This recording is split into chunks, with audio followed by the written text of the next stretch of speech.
On cherche la recommandation en permanence. On cherche à avoir de l'exclusivité. Tous les agents immobiliers parlent que de ça.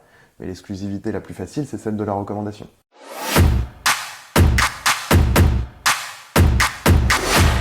En fait, ce qu'il faut se dire, c'est que malheureusement, tout bêtement, l'agent immobilier a toujours été là où il pouvait proposer le plus de retours possible à ses clients vendeurs, sans forcément réfléchir à se mettre en avant, lui, professionnel. Quand on cherche un restaurant, la première chose qu'on va voir, c'est s'il est bien noté. Aujourd'hui, pour les agents immobiliers, ça n'existe pas.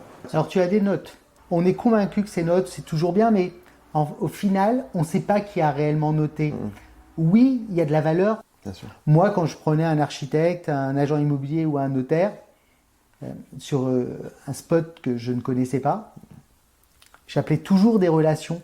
Je cherchais des relations de confiance. Il me disait, va là, prends contact avec un tel de ma part. Lui, il est bon.